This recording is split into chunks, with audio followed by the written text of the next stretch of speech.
This is the Fantasy Football Show with your host, Smitty.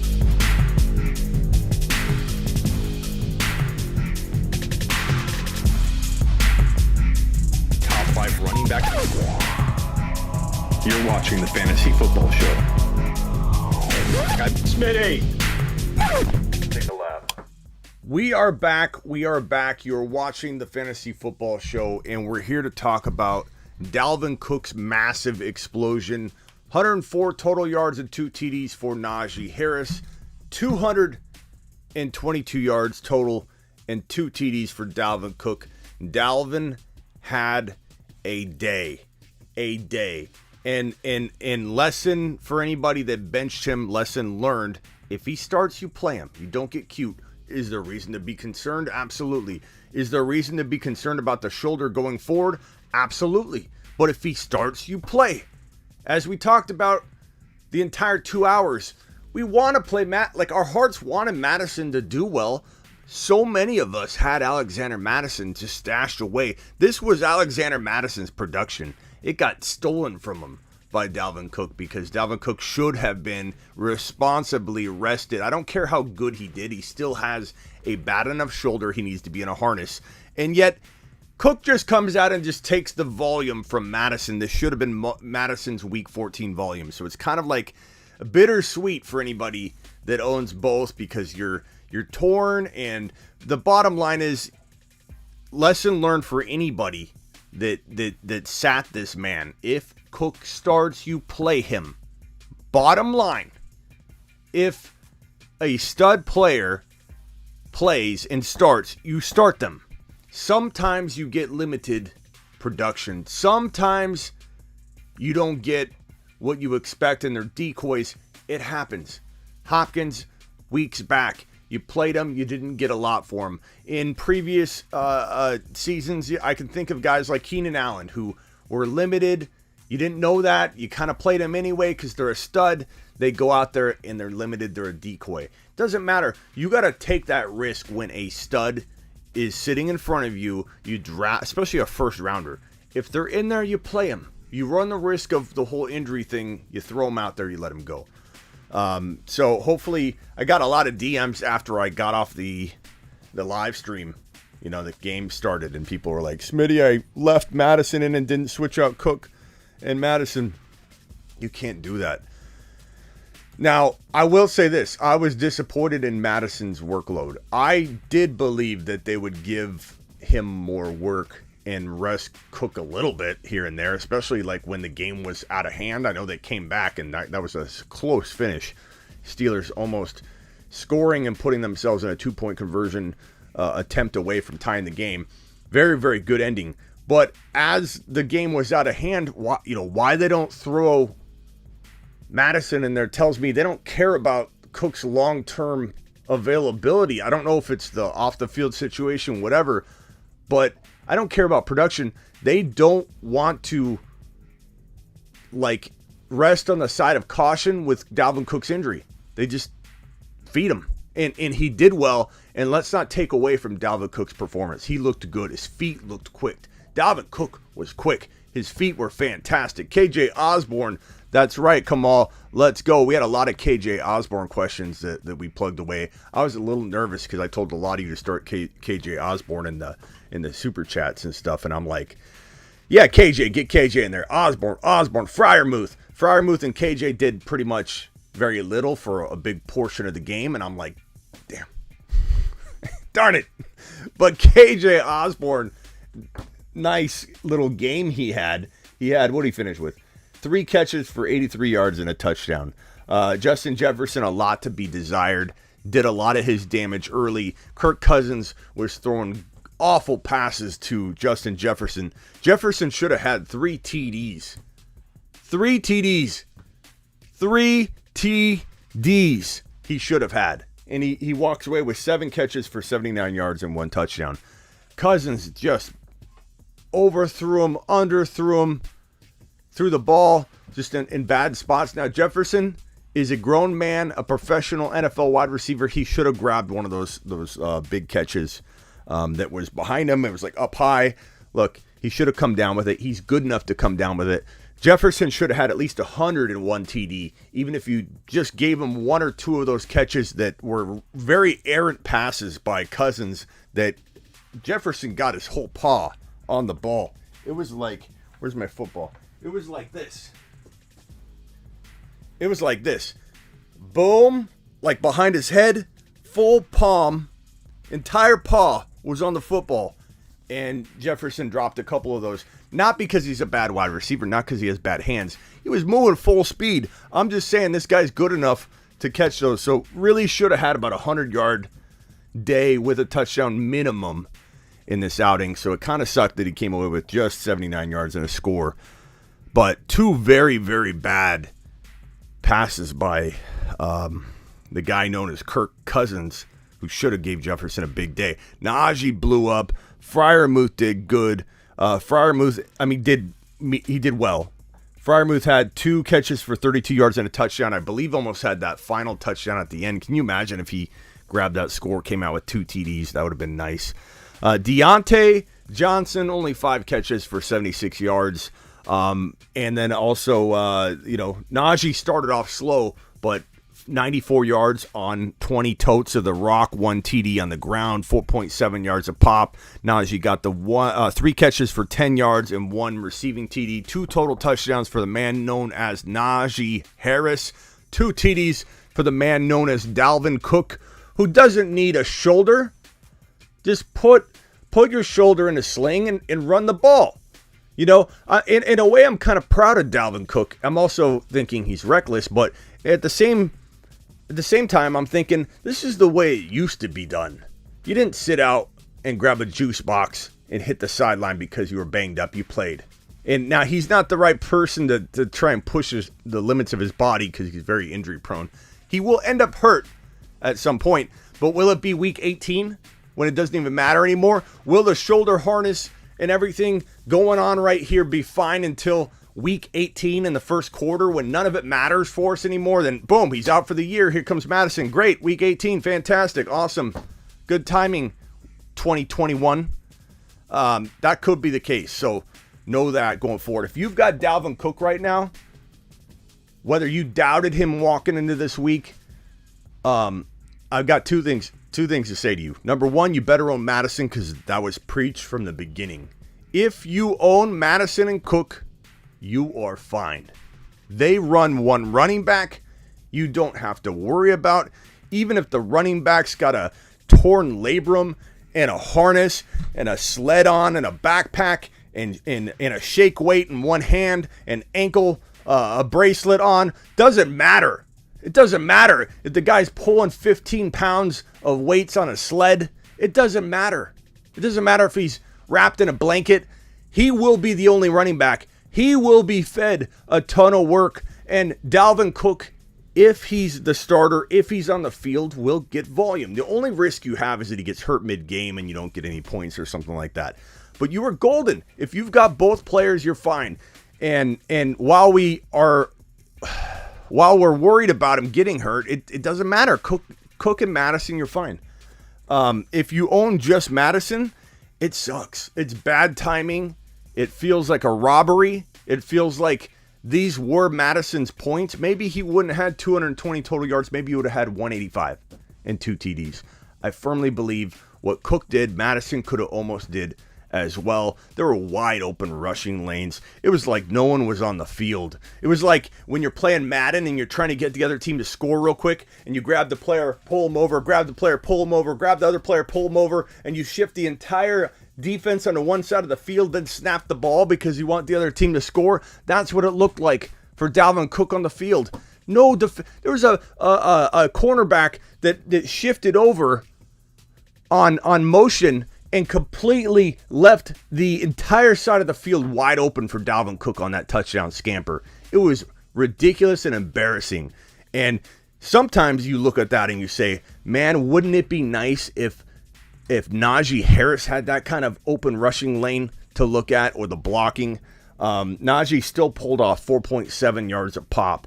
It was a fantastic day for Najee, despite, some ups and downs. But Big Ben's getting it done. Let's give Big Ben a little bit of credit, little round of applause for Big Ben, who is broken, falling apart. He's almost done. He's almost done mid-game, and he finds a way to get the offense down the field, marches on a little comeback, and man, I feel really, really, really good about the Steelers right now if Big Ben can stay healthy in terms of producing fantasy production. Look at Deontay Johnson in week 13. I know he didn't explode this game, Deontay, but Big Ben's getting it done. He's facilitating, and there's a lot to be desired in the offense as far as blocking and consistency, but it's good enough right now. And you got to ask yourself, what will the Steelers do in 2022 at the quarterback position? Will they bring A-Rod in? I think A-Rod's either in Denver or I'm going to get to your super chats in a second. Slayer, I saw yours. I appreciate you, buddy. A-Rod's either going to Denver or I think Pittsburgh. I think A-Rod could be a Pittsburgh Steeler. Imagine what he does for Deontay. Imagine what he does for Freiermuth. Imagine how well he will utilize Najee Harris, who would be the league-leading touchdown getter, probably by far, in an Aaron Rodgers-led offense, and Aaron Jones would vanish. Aaron Jones without A-Rod will vanish from fantasy football existence, at least to the tune that you are used to right now. There's no way a man, Aaron Jones, that feeds off touchdowns pretty much alone. He's barely a 1,000-yard rusher in the NFL. He does good in the passing game, sure, but he's barely a 1,000-yard rusher by design because he's very injury prone. You don't want to overwork Aaron Jones, and you're going to remove the one part of the equation that gives him all of his fantasy points, which is touchdowns. Touchdowns. Why does he have touchdowns? Aaron Rodgers is the reason. Whether Aaron Rodgers ends up in Denver to make Javonte Williams a top 1 to 3 running back in touchdowns scored in 2022, or Aaron Rodgers goes to Pittsburgh and turns Najee Harris into the number 1 or number 2 overall touchdown leader at the running back position with probably 14 to 18 scores in 2022. Either Harris or Javonte, I predict, will be playing with Aaron Rodgers, and Aaron Rodgers will turn that running back, whether it's Javonte or whether it's Najee Harris, into let's call it a 15 to 18 TD running back with the extra game. So that's my prediction there. And to those, I see the comment, Aaron Rodgers isn't leaving. Ha ha ha ha. The need Gus has for the extra ha ha. Just 3 of them. 2 of them sufficient if you disagree with me. 3 of them is trying to push your point a little over the edge, pal. And Gus, I get it. Could he stay? Sure. I think it's definitely a possibility. I don't know if it's deserving of the ha-ha. I don't know if it's deserving, if my take is so garbage that it's ha-ha, ha-ha-ha. But I do believe, Gus, you have a point. And there is a potential where A-Rod says, look, I'm comfortable with where I'm at, but I don't think he stays. The one thing, Gus, that makes me think that it's just different, he's a different breed of person. He is not your average person. He is a wild bird. He is a strange human being in good ways. Ways I love. Ways I love. Yeah, I'm getting the super chats. 1 second, pal. We're ranting here. I can't make it all right away. I gotta give you the good stuff right at the onset, Thomas, and then I come in and I answer the super chats like a beast. Okay. Aaron Rodgers is a different, unique bird. He is so different. He's not going to follow the path you and I would take or the path the average player would take. He has different motivations. He is all about principle with this organization, bro. He's done. He's done, in my view. Could that change? Could something be healed? Absolutely. I don't think it's in the cards. I don't see it on the table. But Aaron Rodgers is, in my opinion, good as gone. And he's either going to be in Pittsburgh or he'll be in Denver. Unless something crazy unfolds in Green Bay in terms of ownership and all that. He's not putting up with it. He doesn't care. He'd rather retire than ever play for Green Bay again in the current situation, the current circumstances that are going on. So yeah, and I appreciate the super chats, and I'm going to get to them. I just want to make sure I get to the content first, right when we start. Otherwise, the people watching that aren't super chatting, they're going to be like, "What's going on here? What is this? Is this a pay to get any content on the screen? Do I got to pay?" I want to make sure we hit all this. Yeah, Demaryius Thomas, I see that. It's a shame. It really is. It's sad. Demaryius Thomas, for those that don't know, rest in peace. Died too young. He was, 33 years old. Very good wide receiver for the Denver Broncos. Some of you may have not played fantasy football. He's not that old. He played just a little while ago. But that's sad. I don't know if there's any cause of death on that, but rest in peace, good boy. We miss you, Demaryius Thomas. You were a fantasy football beast in your way, pal, and you will be missed. So that's prayers up for him. Prayer emojis, let it rain prayer emojis, please, for a few minutes for Demaryius Thomas. KJ Osborne did absolutely good. Rodgers isn't leaving, says Gus. We got that. Zachary Barlow with the super chat. Rest in peace, my Madison shares. Wish I traded him before the deadline when his value was peaked. Now he might be worthless rest of season. Nobody knows. Barlow, you could be right, but don't cut him. Don't cut him. It's frustrating. But one injury, one hit, one wrong move, and Madison's back in it. So we don't have a lot of time left. We have week 15, week 16, and week 17. But a lot can happen in a practice. A lot can happen in one game. So hold your shares, don't cut them, but it is a shame. And Madison owners got robbed tonight because that production should have been Madison's from a responsible perspective that the Vikings apparently don't care about. And how much can you rip on the Vikings for playing Cook when he did that good and he came out unscathed from what we know? So, we can play that game and say reckless, oh my God, but are we being biased by saying that? Probably. A lot of it is biased, but I think he's running the risk of getting suffering some kind of longer term injury or ripping that labrum even more. The harness is very good, but if the harness prevented you from tearing labrums and you could play with shoulder injuries till the end of time without any risk at all at the running back position, running backs would wear harnesses all the time 24/7. Like, you'd put one on anyway because you can't touch me. I'm invincible. I'm in a steel uniform. You would just put this on and avoid any injury if these things were totally preventative. They're not. He lands the wrong way on the shoulder. It'll not only will he have a lot of pain, it'll pop out. So he needs surgery. In my opinion, the harness suggests that he needs surgery, and he's putting it off for right now. Which, when you put off surgery and you need a harness, you're putting risk. You're putting unnecessary risk on your body. It's worth it to him because he wants to make the playoffs. I understand it. I kind of respect it, but it does feel like Madison owners were robbed. Demaryius Thomas, prayers from Slayer. Thank you, Slayer. Appreciate you. Completely agree. You told me to start Cook, and he went off. Also, would not be surprised if Zeke goes off for 102 TDs this weekend. Very, very good point. I'm glad you brought that up because we saw Cook come back to life this week. Granted, the talent's still there. We knew that. Maybe Zeke comes back this week. Maybe Zeke, perfect storm of situation. Pollard banged up. We don't know if Pollard's completely out yet or not, or how severe the injury is. Can he play through it? We don't know. But if Pollard is removed from the situation and the Cowboys do the same thing the Vikings did, maybe Zeke comes back to life this weekend. I would not be surprised. The way this unfolded, I would not be surprised if we saw a double. Things come in twos or threes or fours, doesn't matter.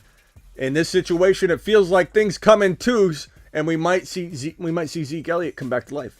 We might. For a couple games, just enough time to get through the year, stumble into the end zone a couple times, situationally come back to life. Not that the talent will necessarily be there. It's different. Cook has not lost a step. Cook looks fantastic. Cook looked quick. His feet were so magnificent tonight. Dude is fast. Dude is quick. He looked great. So this is different. Zeke doesn't look great. But Zeke is efficient enough and still good enough that if put in the right position, low yards per carry, high volume with if Pollard is out, and touchdown production potentially in the cards. I mean, Elliott could score and do well. He could situationally do well in the coming weeks and kind of come out of the season. Okay, he did pretty solid. And then next year, he completely falls off the face of the earth. So let's see how that plays out. But wouldn't shock me at all. Slayer with the monster super chat.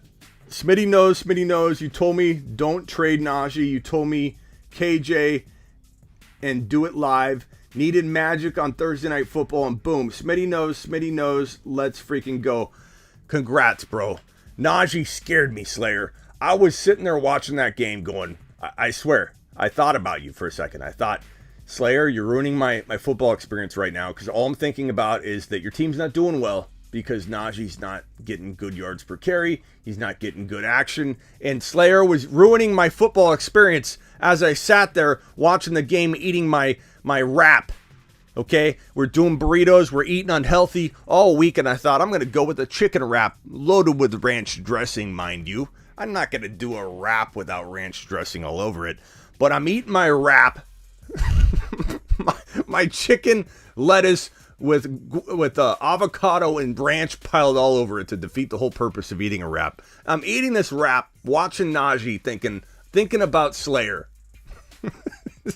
But then Slayer, he came to life, scored a touchdown. I thought, great. One touchdown at least. I like it. That's good. Scores another touchdown, gets over 100 total yards. You couldn't ask for a better day out of Zeke Elliott, given the game script early on and how he turned things around. And KJ, I was worried for you, for KJ, but KJ Osborne turned things around as well. Even Chase Claypool, 8 for 93. I think there's a couple Chase Claypool questions where I told people to start Claypool, but also told people to bench Claypool. So that was a mixed bag depending on what question I got. But Claypool, not bad. But Osborne, 3 catches for 83 yards and a touchdown. Jefferson, only 7 for 79 and a score. He should have had at least 1 or 2 other touchdowns. It was a good, like predicted. We came on here. What do we say? What do we all say? This would be maybe the game that's a little bit of an outlier from typical Thursday games. And it would be high scoring and pretty plentiful. And it was sure plentiful. The score was 36-28. I mean, that's a good Thursday game. Lots of good scoring. I'm feeling pretty good about this Thursday outing for us. We do wonder what's next Thursday's game. Next Thursday's what? Let's pull up the schedule. It's probably going to be a crapper. Week 15 Thursday game. Week 15 Thursday game. Chiefs Chargers. Wow. I'm liking that. That's got to be a high-scoring game. We might get back-to-back impressive Thursday night outings. I'm pretty excited about that one. Nigel, thank you for the super chat. Kind sir, I'm going to put you in the corner here and get to you next. Let's see what Week 16 is. Used to be our championship week. It's so hard to get used to that. Niners, Titans. That's going to be like a 9-3 halftime score. That's Week 16. The semifinals for most people if you do normal leagues. Niners, Titans. I got a lot of Niner fans. No offense. It's good. Good defensive stand for you. Okay? Take it like a positive thing. That's going to probably be low scoring. That just feels like a bad Thursday night game. That Chiefs-Chargers game is going to be, I think, really good. We're going to get 2 back-to-back good Thursday night games. And then Week 17, which is now championship week, there are no Thursday games. There are only Sunday games and a Monday night Steelers-Browns game. And the Sunday night game is Vikings at Packers. That's going to be a good game right there. And if you want to be on our 2 Zoom calls per Sunday, go to smitty1.com and click on the Zoom call feature. We do 2 Zoom calls every single Sunday during the season and 1 Zoom call at least per Sunday during the off season. So essentially, what is that? Like September, October, November. No, we think we do August. August, September, October, November, December. So 5 months times, I would say we'll call it 18. We'll call it 18, 22 weeks. 22 weeks times 2, so 49 Zoom calls within the season. And then, let's see, 49 Zoom calls plus, so minus 22 plus 49. So roughly 75 to 80 Zoom calls we do a year that are 40-minute calls. We jump on Zoom and we talk and hash it out. On Sunday night, which will be the Vikings-Packers game, we will be going live at halftime to talk about that game. That's going to be a fun game to go on the Zoom call for. So if you guys don't have that package, go now. It's subscribed through YouTube. You can cancel anytime. It's all done through YouTube, safe and secure. Or if you don't want to go to smitty1.com and click on the Zoom calls, just click on the homepage of the YouTube channel and click the blue join button. You guys know how in this song right here that I play at the beginning of the Tuesday, Thursday show, I had somebody ask me this question. They said, what is the blue button? What is the blue button in the song? Where's the song? This one? And I say, it's the blue button. And when I say the blue button I'm referring to is the blue button on our YouTube homepage, the Fantasy Football Show homepage. That says join now or join. If you click the blue join button, you can get on those Zoom calls, 2 of them every single Sunday. Demaryius Thomas, it's a shame. It's very, very sad. Appreciate you, Slayer, with the super chat, buddy boy. All the super chats. Attaboy. Okay, and then Nigel says 12-team Hurts, Hill, Taysom Hill. Hurts or Hill, Taysom Hill. Tyreek Hill. Okay. Hurts or Hill. Tyreek Hill, Chase, Monty, Clyde, Schultz, flexes Hilliard, Madison, Jamal Williams, Gallup, Hines. Afraid flex will cost me the title. Thoughts? Okay, first of all, I'm going to go, if Hurts is playing, would you guys play Taysom Hill over Hurts? Or if Hurts is playing, you're playing Hurts? And if Hurts, hold on one second, let me pull up Hurts.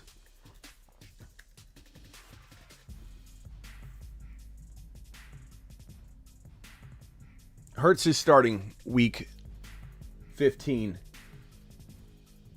So week 15, and of course he's on a bye this week.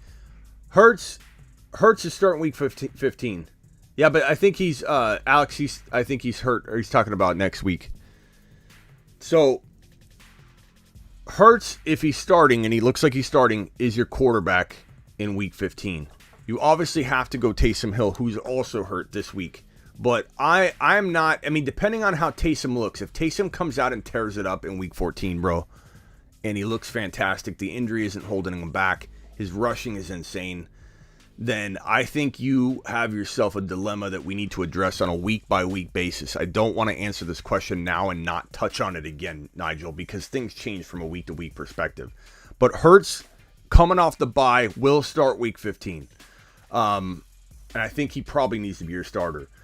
Tyreek Hill, Jamar Chase, those are your top 2 wide receivers. Your running backs are Monty and Clyde, Schultz. So your flex is either Hilliard, Madison, Jamal Williams, or Gallup.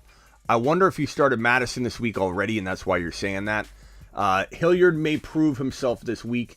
If you've already started Hilliard, or you're starting Hilliard and you put Madison on the bench, good on you, because Madison didn't do anything. And hopefully Hilliard turns into a pretty solid flex for you, but we really need to see who gets more work, Foreman or will it be Hilliard walking into this week. So I think you'll know whether you're in trouble or not, and we can address it from there. And what players are on waivers, bro? Nigel, tell me, give us a list of the top running backs and wide receivers on waivers, and maybe we can come up with a guy to pick up preemptively before you head into your week 15 matchup.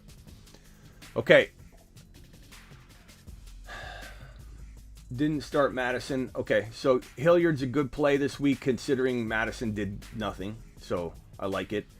Terry says 149 in here, only 54 lambs. Please lamb the like button. Please smash the lamb button. The lamb button. Please hit the Javonte button right now. CMC running back 1 2022. Come on. No. CMC's not even in the top 3 running backs 2022. I know Joel's just... Maybe Joel's joking. Maybe Joel's not. Joel might not be joking. I don't know. 222 big ones. What's that about? Dalvin Cook made my night at a boy Sam. If anybody sat him, playing Madison and Cooks was an option. And I'll be honest, I floated that out there to a lot of people that had very bad flex options. Like, look, you had a Hilliard, like the last question. You had a Hilliard and a Madison. I probably did lean Madison. And, I could take a lap for that by wanting to play Madison.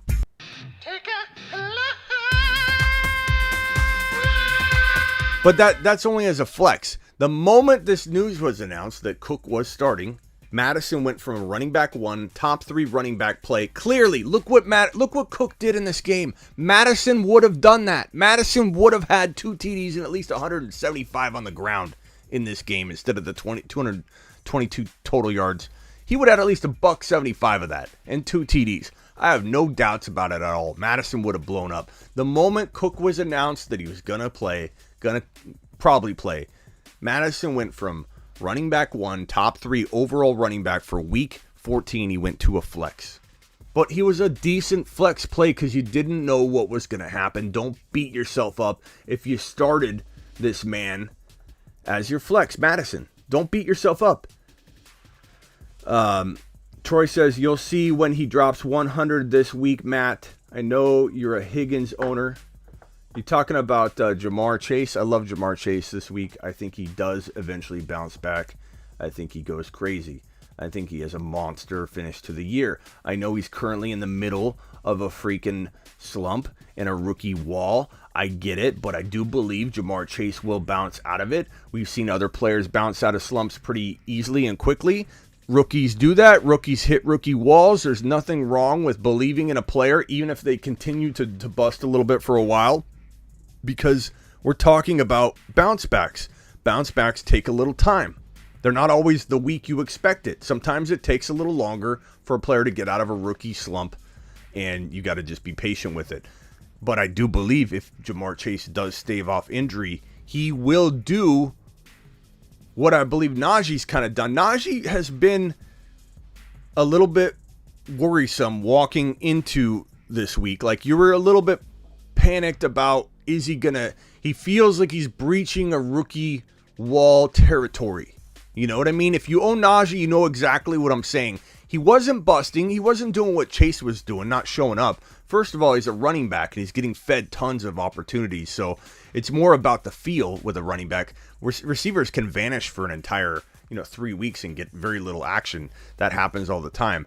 But with this situation, it's just, if you own Najee, you know exactly what I'm saying. You felt the last week or two heading into this week that he could potentially breach and approach a rookie wall scenario territory. And he pushed through it very well tonight. I think he won't hit any other sort of delay or rookie wall or anything going forward. Najee is ready to rumble. As long as Big Ben stays healthy, I think he can muster up a very strong top 3 or 4 running back finish. Talking about Najee, and be your number 2 overall pick consensus in 2022 fantasy football drafts, redraft or dynasty, doesn't matter. It's the same. Your top 2 players are the same in dynasty and in redraft. Your top 3 players might be the same in dynasty and redraft. Number one overall, JT. Redraft, dynasty, doesn't matter. Doesn't matter. Number 2, Najee Harris. Redraft or dynasty, he's my number 2. You can make a case for whatever you want. I get it. We're all different. But that's my number 1, my number 2. Javonte very much depends on what happens in the offseason. But is he capable of being the 2 or 3? He sure could. He could be the 2. He could overtake Najee, but probably won't for right now. Like, we can't get too excited when we don't know what's ahead. But is he going to be a top 5 overall pick, Javonte? He could be, and he would deserve it. If the opportunity's there, he would deserve it. Najee Harris, Javonte, right below JT. But who's my number 3? Probably Justin Jefferson right now. I really believe that. And I don't say that to have you draft him number 3. I say that so you know that's his value in my opinion. And if I can get away with it based on ADP to take JJ at 7 or 6 or whatever it is, I'll let him fall as far as I can. I'm not forcing JJ into the number 3 overall pick if I don't have to. But to me, JJ feels like the number 3 overall pick. He, in my rankings, is my 3rd overall player walking into 2022. You can have Kupp there if you want. I don't have him 1. Doesn't mean I don't have him in my top 4 or top 5 wide receivers. I think if you had him outside your top 5 wide receivers, you're just a Kupp hater. You're just not wanting to accept that you missed out on Kupp and you're just digging your heels in. He's top 5. But to say that he has to be 1 is reckless talk. It could be him. To tell somebody they can't rank Kupp number 1, that's hogwash. To tell somebody they can't rank Jefferson number 1, that is also hogwash. I don't want to hear anybody tell anybody that someone's locked in when you're talking about players that close in value. And with Najee, I mean, JT, there's no debate. You say JT's not the number 1 running back. I probably can say something there. I probably can step in and go, no. You are wrong. Because JT's just set up for it. Like, that'd be like saying back in the day, LT wasn't the number 1 pick. Look, JT set up to be the guy for the next 2 or 3 years that gets drafted 1.1 for 3 straight years. He's now that person. He's now that LT. He's now Marshall Faulk. He's now the guy, Holmes, whoever you want to talk about. Used to be CMC. He's now that guy locked into the 1.1 if he doesn't suffer some kind of season-ending injury and come in questionable some year. He's the 1.1. But there's all kinds of debate, whether it's Kupp at 3, 4, 5, whether it's Jefferson at 3, 4, 5, whether you want Eckler at 3 or at number 6 because you worry about injuries. All debatable things. WRM, feels good to have Jefferson, Cook, Najee, multiple leagues, 2 QB league. Would you play Bridgewater or Tannehill? Also, Judy, Mooney, or Van Jefferson. I would probably go Van Jefferson, bro. He has the support of McVay and that coaching staff. They love Van Jefferson. They love him. And ever since Woods went down, they've leaned on him. Some of it's been quiet, but he was mic'd up. Van Jefferson or McVay, I forget which one was mic'd up. They showed it. Those two are like this, bro. McVay loves Van Jefferson. McVay's going to make sure he gets fed. And I'm going to pick Van in this matchup right here. As for Bridgewater, Tannehill, I'm going to hand you a coin, and I'm going to tell you good luck, kind sir, because who knows? I'll give you my thoughts, but heading into week 14, I suppose I have Tannehill around like quarterback 17 to 20, and Bridgewater around 18 to 21. So by default, Tannehill's ranked one spot higher on in a garbage territory. I hate to say that because it's 2 QB league, and I understand that everybody's got sometimes a questionable QB2, but I don't like it. Give me Tannehill. Give me Tannehill, but it is a tough spot to be in at that QB2. Your boy showed up tonight, Cook. Attaboy fellowship. Appreciate you. Why is it's a good question, but I have answered it in tremendous detail on the last show and probably the last show and the last show. So I don't know if you haven't been in those conversations, which is fine. I don't expect you to be in every single show every minute of every day. Not what I'm saying, but we have touched on this a lot. Why is Devontae Adams not in the wide receiver 1 combo now? Is it because Rodgers might leave? Yes. Rodgers isn't in the might leave area of this conversation. He's already gone. Like, he made it very clear he's gone. And unless something happens very drastic with management, ownership, something crazy, the management level, GM, this isn't going to change. This isn't going to change. Rodgers won't change his stance. If there's anybody that stands on principle and doesn't care about the finer details that other people care about, it's more about a couple big components that he's hardcore about. It's Aaron Rodgers. Aaron Rodgers doesn't want to be there for a multitude of reasons that have nothing to do with winning, financial, or team related. He loves his teammates, but he's also played a lot of years and doesn't need what everybody else thinks he needs. What he wants is self-fulfillment. He doesn't feel like he can be the person he wants to be in Green Bay. He's made it abundantly clear. He doesn't feel it is the place for him anymore. It doesn't matter if he can win there. It doesn't matter if he gets paid. He doesn't care about any of that, bro. He doesn't care about a single thing. He would assume retire, and he almost did in a sense with the whole holdout. He would retire versus playing Green Bay again. I firmly believe that. He is as good as gone. Now, the Green Bay Packers could very well tag Davante Adams, but I don't know that I don't know that they will. People very dialed into the Green Bay scenario and scene, and very close to that situation from a fan perspective and beat writer perspective. All I hear is they don't use the tag like that. They're not going to use the tag like that. They're not going to potentially tag Tay Adams. And it doesn't make sense to me. I'm sure it doesn't make much sense to you, but that's what Green Bay does. Green Bay doesn't do a lot of things that make sense. Look at Green Bay. Green Bay's arguably the best team in the league. And you can come at me and say that's not true. I don't care. Like, look, semantics. We're talking about 1, 2, 3, 4 spot difference. If you really believe Green Bay's not in the top 5 of all the teams in the NFL right now, you are just biased against whatever you're looking at. They're top 5. You can argue they're not 1. You can argue they're 5.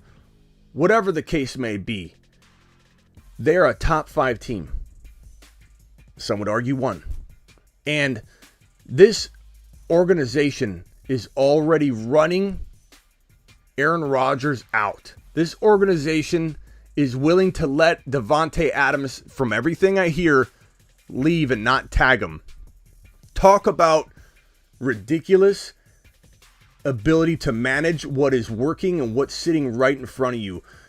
Now, Aaron Rodgers got a lot of hate for the comparisons of the Chicago Bulls being torn apart way too early. Some of you are way too young to understand this. But when Jordan and Pippen and the Bulls were in their prime, the Bulls management ownership wanted to dismantle it early when it was winning titles. It's when you watch the Last Dance and all the content on this particular subject matter, even if you didn't live it or watch it, it's head-scratchingly crazy that the Bulls organization wanted to pull apart something that was winning championships in the current moment, the best dynasty you've seen in so long. They're like, it's gonna fall apart, let's take it apart right now, in the middle of dominating everybody. Early dismantling of a dynasty, the Chicago Bulls, with Jordan, Pippen. And I know that A-Rod talked a little bit about this, with it feels similar. They're trying to tear apart, like the Bulls were trying to tear apart that too early. And everybody laughed at A-Rod, said, well, you need to have championships to compare yourself to the Chicago Bulls of, the dynasty they had. It's a very relevant comparison because this team, maybe not from a championship perspective, but the Green Bay Packers are such a good team, top to bottom. Defense, running game, backup running back. Wide receivers are thin, but they still are. You could still say that Adams and whoever is alongside of them, those guys still compete with anybody else in the entire league. You have one of the top quarterbacks in the NFL every single year and capable of being the best quarterback on the field no matter who he's facing. And he's the best comeback quarterback in football right now. And probably arguably ever, or one of the best comeback quarterbacks ever. One of them. And you have an organization that's already doing deals with A-Rod. Come back, we'll renegotiate your contract so that you can opt out or exit the situation, which is what happened. Aaron Rodgers was gifted, hey, you can get out and leave and go elsewhere in 2022.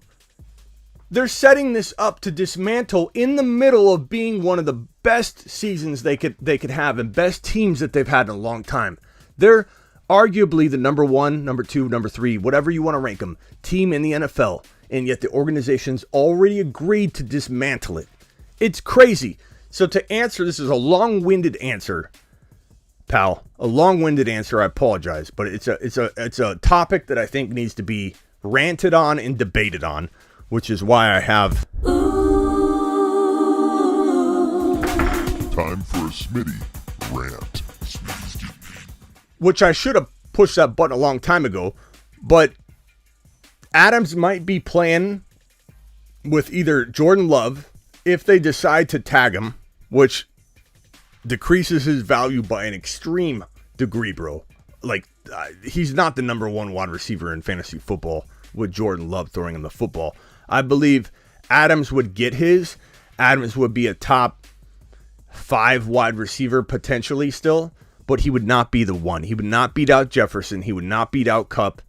He would not beat out a handful of players. He probably wouldn't even beat out Jamar Chase if Jamar Chase was firing on all cylinders like I believe he could be. If they don't tag him, which logic tells me they should, I don't know why you wouldn't tag Davante Adams, but if they don't tag him, and I hear they probably won't, then he goes to the Las Vegas Raiders to play with Derek Carr. And some of you might say, Derek Carr's pretty good, Smitty. He's a trap. I don't care how the Raiders look right now. The Raiders aren't set up for the long term.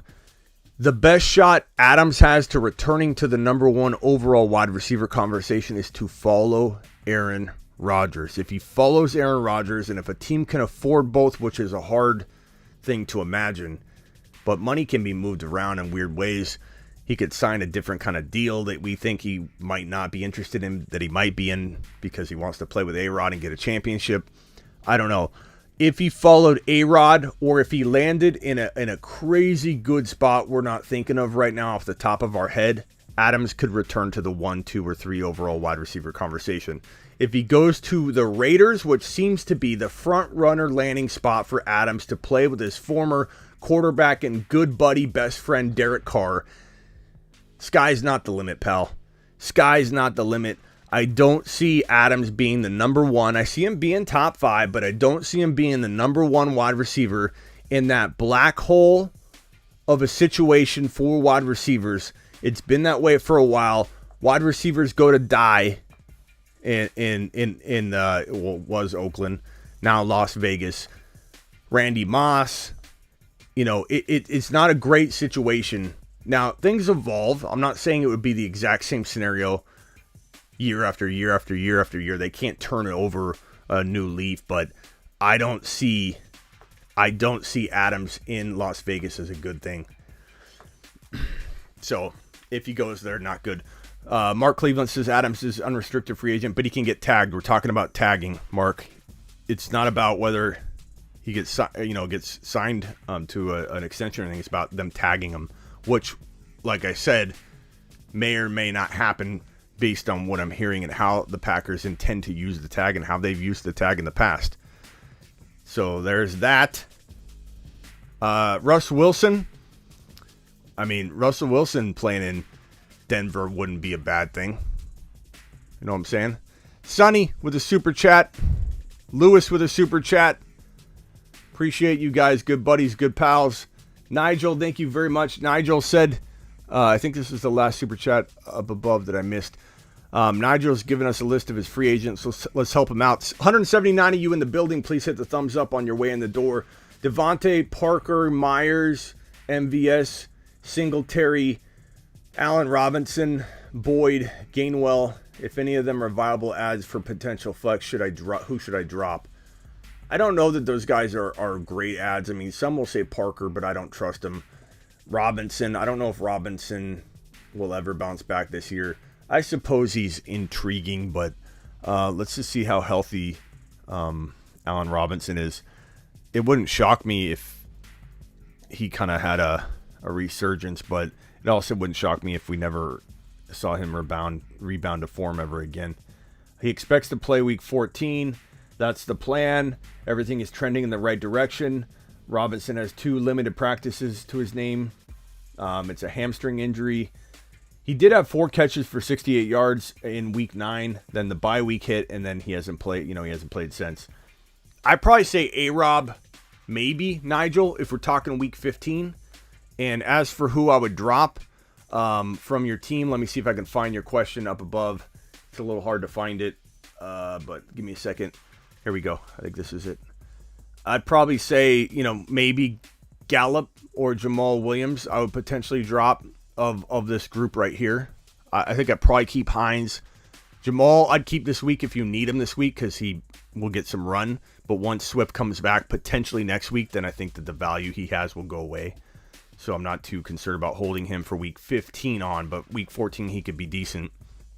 Madison, points got stolen. I'm still have Najee Harris, Javonte Williams, D. Adams, Pittman, DK, and Kyler Murray, Goddard, Van Jefferson, Foreman, hoping I will win the league. I think you got a good shot, bro. That is a really, really strong team. I think Adams steps up. I think Kyler Murray has a day. You got a good group there. I know Goddard's on a bye, but you're going to be in good prime position, my friend. Pittman's on a bye this week. I don't know how you're doing this week or if you need a win this week, Lewis, but that's a strong team. I think you'll be fine. Madison's points did get stolen. I agree. We can harp on it and worry about it, grab our juice boxes and complain. I'm not saying you are. I'm saying I feel like I want to, sure. But at the same time, like, this is fantasy football, baby. It's time to move on. It's time to adjust and adapt. Do not cut Madison. Cook was the play. Anybody that sat Cook shouldn't have sat him. We talked about it. We came on this live stream, talked about it for 2 hours. Or more than 2 hours. We talked about you have to play him. If he's starting, you have to play him. It doesn't matter. You can't run the risk of what happened right now on your bench. You cannot run the risk of that. As much as we liked Madison, he was a decent flex play who failed us. He was one of the only people that failed tonight. Deontay was underwhelming, and Madison was underwhelming. Everybody else exploded. It was an absolute good Thursday night affair. Someone dropped Madison week 16, 17, win a league. Grab him. We don't know if he'll win a league in week 16 or 17, but there's always that chance that Cook is playing with a injured shoulder. As good as he looked tonight, he's still playing with an injured shoulder that requires a harness so that his ball and socket don't separate.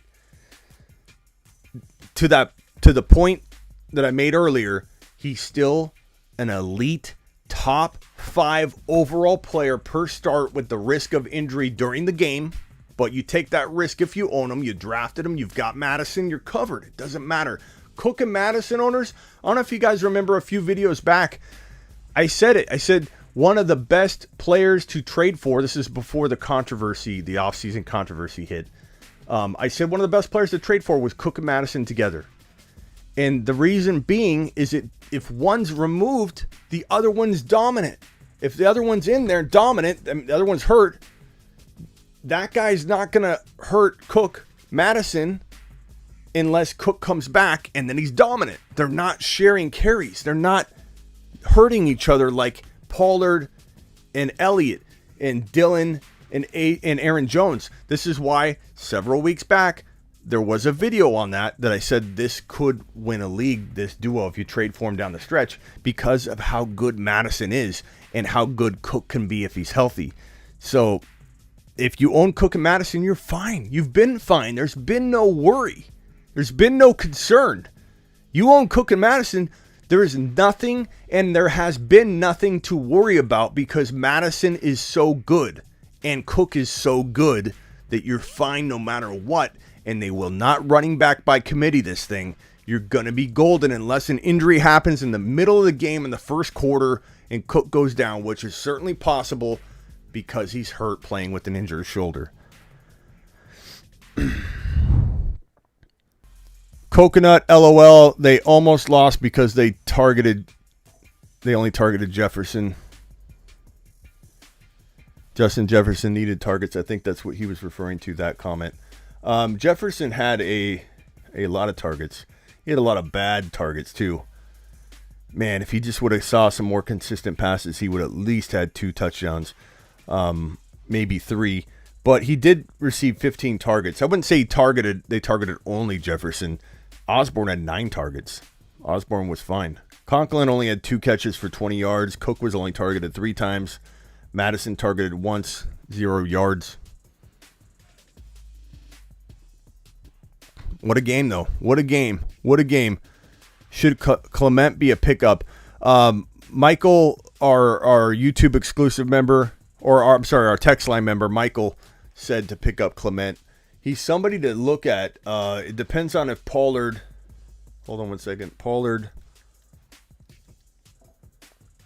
Let me see if there's any news on Pollard. Pollard has revealed he's been diagnosed. Yeah, he still got there's no update, just the foot. The foot issue that could linger for the rest of the year, or it may not. We're not too sure. We don't know how bad the injury is, but Pollard is banged up. Clement is somebody to look at, but I don't know. It depends on your depth. It depends on who you'd have to cut. Corey Clement is a pretty versatile guy, but he hasn't really received much work. He had 6 carries in week 10. And then that's it. So he doesn't have a lot to show for this year in this Cowboys system. But he would be like the next guy up to potentially get work if something happened to Pollard in terms of the foot and taking him out of action. Then he would be somebody to target. I don't know that I'm feeling like he's, the top guy to go get on waivers right now, but it depends on who you got. You can't predict fantasy, so don't mess with karma, says Ronald. Ronald, what are you speaking to, bro?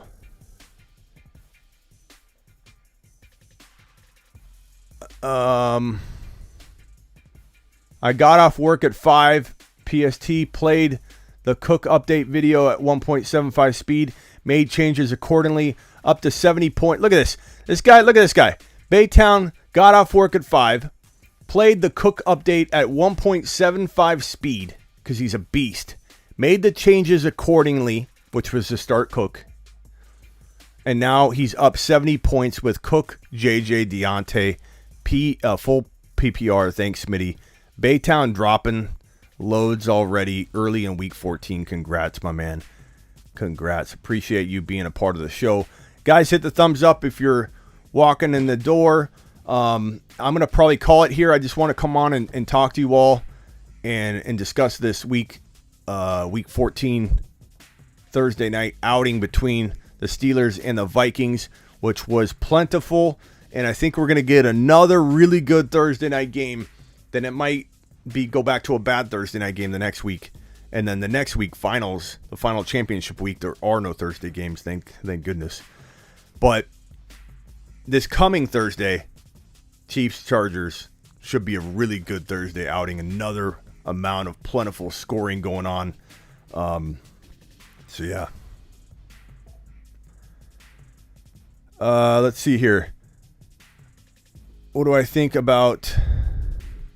Do you think the strategy of losing purposefully for a better playoff seed matchup is a good one? No, Ronald. I think I saw that might be what you were talking about, and I agree. Look, you start worrying about, and I agree on this. You start worrying about trying to manipulate your team into a certain matchup. You will lose, and you will look back and realize you would have won and got all the way to the finals had you just taken what was given to you. If you start trying to craft your path, guess what? Things don't happen the way you think they're going to happen. And you got to take what's given to you in the way it's given to you. So the answer is absolutely worst idea ever. Do you see teams resting players championship weeks 16 through 17 if the teams are out of the playoffs? Resting 2 weeks early? No. 1 week early? Potentially. Usually teams that are out of the playoff race don't rest their players, though, as much as teams that are locked in and they have, they're playing for the playoffs. They rest their players that way. A lot of times teams that are out of it are still trying to get wins because coaches who are losing and not making the playoffs have their jobs on the line. So I think the risk of people sitting early is more so with teams that have clinched the playoffs or don't have anything to play for in a positive sense, not a negative sense. But, you run that risk with any mean, you run the risk with Najee if the Steelers, want to dial him back and save him a little bit. They could. I don't know if they will, but they could a little bit. Not a lot, but just not pound him into the ground. Snakey, appreciate the big whopping super chat, my good buddy. Snakey says 8-5, reclaim first place. Need some running back help. He has CMC. Elijah Mitchell, he's potentially not going to play this week, by the way. Looking doubtful, I would say. Easily doubtful. Sony Michel might step up. Edmonds, he's being elevated from IR, but I don't think he'll play. Freeman. So Freeman and Sony Michel are pretty much your only opportunities here to play running backs. Would you roll with Sony and Mitchell?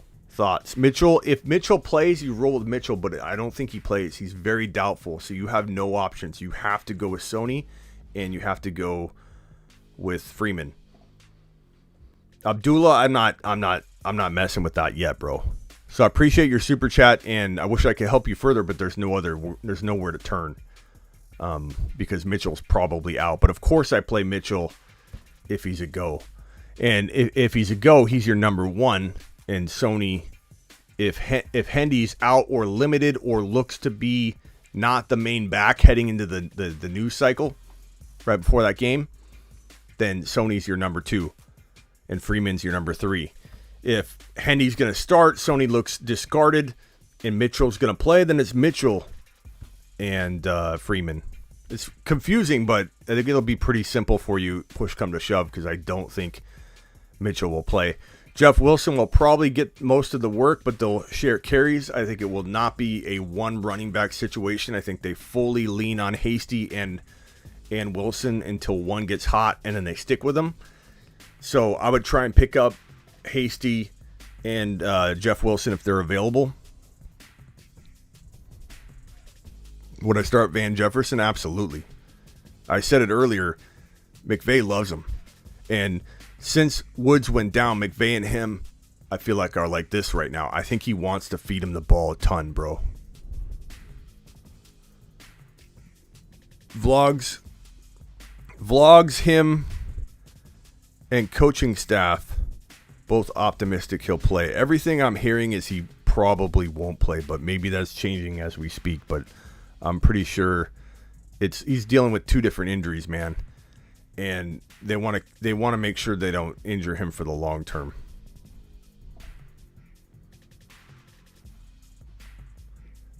Why does fantasy not go into week 18? Because week 18 used to be week 17, Nigel. In the final week of the NFL regular season, teams sit their starters a lot of the time.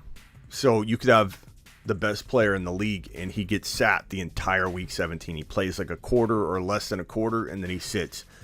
Fantasy football used to be through the end of the regular season when fantasy football first began, but nobody plays the last week in football anymore. You shouldn't. If you do, you're doing it wrong.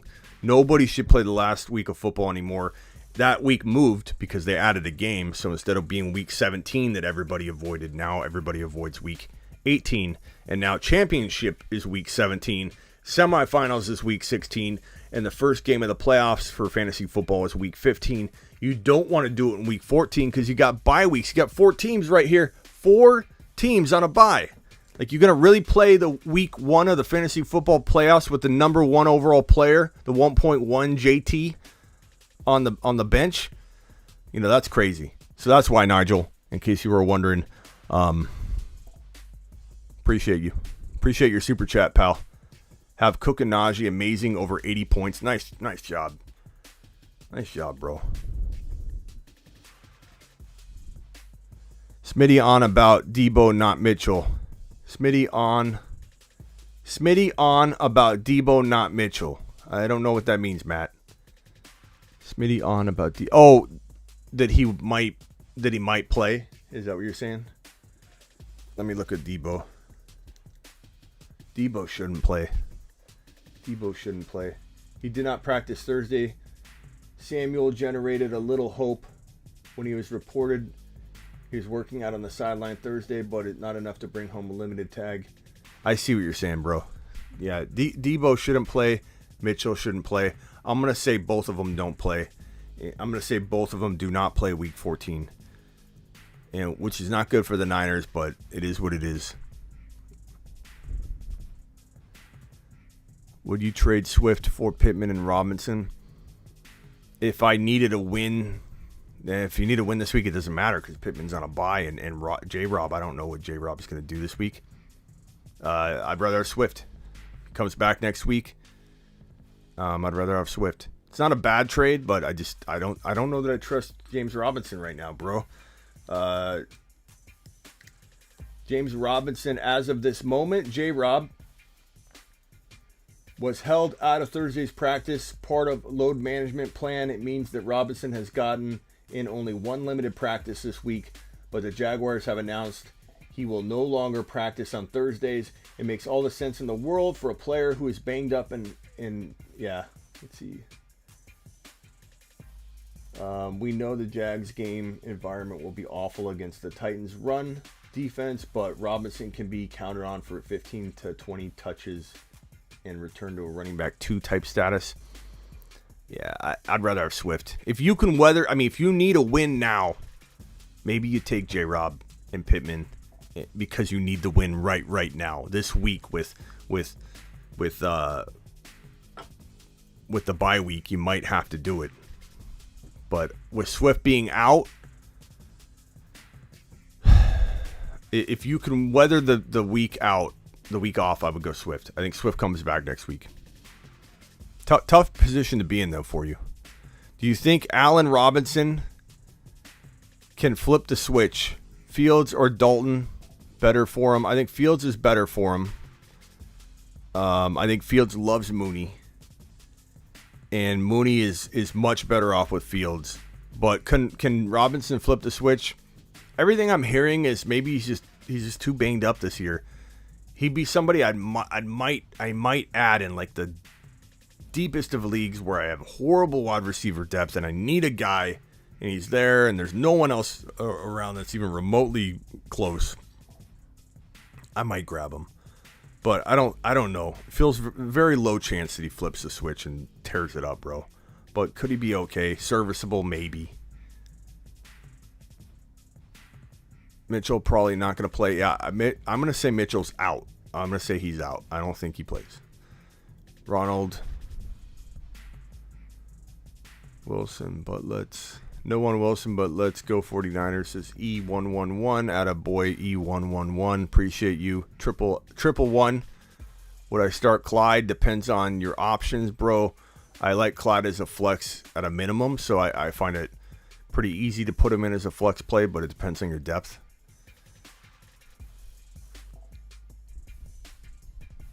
Jeff Wilson or Sony Michel. Give me Michel. Even with the limited information we have, give me the guy that's coming off with the momentum and support of his coaching staff. They like what he brings to the table. Give me Michel, but it could change with the news, so don't lock anything in, and definitely bring it Saturday and Friday night to the live streams, midnight Eastern. All right, guys, I appreciate you. Comment on the way out. Even the last video, this video, and my most recent video, I'm going to try and reply to every single comment that was made in the last 12 to 24 hours of the video posting. So that means that the last video I'm going to try and go through tonight and comment all the comments there. And anybody that comments, we got how many of you in here right now? 158. Every one of you, I should have 158 comments on this video when I end it. Not in the live stream, in the comment section, which is starting out at 0. So I'm going to hit end. I appreciate you being here. Subscribe if you're new, so you know when I go live. I go live all the time. This is an emergency live stream. Subscribe if you're new. Hit the thumbs up button on the way out, and I appreciate all of you. Nigel has one last question. What is the rookie wall made of? I need Chase to pop off. It's made of blankets, bro. Just a big stack of blankets, bro. And you gotta push through it, climb over it, and start running. Rookies hit a rookie wall because they're used to a college season, and they just can't handle the length of it. And so once they get that blanket off them, bro, because it's like they're trapped in there. They can't move. They're tired. They're fatigued. And once they rip it off, bro, they just bolt. Okay? So all he's got to do is find a way out of the big freaking blanket. Is the blanket 2 or 3 weeks holding him down? It just holds him down, smothering him. He's got to get it off. Jamar Chase is going to explode. I have all the faith in the world that this man will explode. Smitty, hear the news about Demaryius Thomas. Yeah, we've been talking about it. Prayers to his family. Rest in peace, legend. Yeah, I saw him. It sucks, man. He went too soon. I think he was 33. Does anybody know what happened? Smash the like button. Nigel's got one more. Thanks, Smitty. Blankets. It's made of blankets, bro. It's made of the Fantasy Football Show blankets, bro. Just picture, that's how it feels, though. Rookie wall. It's like dropping a big blanket on somebody running. You know, how long will it take them to get out from under the blanket? Because it will stop you. It will stop you. Rookies are not used to playing 17 games, bro. You know, it's going to happen. Najee was in a rookie wall territory, I believe. Because and if you own him, again, you know what I'm talking about. But he didn't get held down to. It was almost like he batted the blanket off, bro. The rookie wall wasn't very thick for him. But it was still an uphill, like kind of a little sluggish time. You know, he felt like he was working a little extra hard for what he was getting. And I feel like he busted through it. Jamar Chase, I believe, will break through it this week. Appreciate all of you. Comment. If I didn't get to your question, please leave a comment. Like the video on your way out. Subscribe if you're new. We're almost at 10K. I think we'll be at 10K in about a week or so. And let me know in the comments let me know in the comments of this video what you'd like us to do on the 10K show. What would be a great show, a great way to celebrate the 10K mark. We've come a long way pretty fast, and I appreciate every one of you. Peace out. Good job with your weeks this week. Everybody that had Jefferson.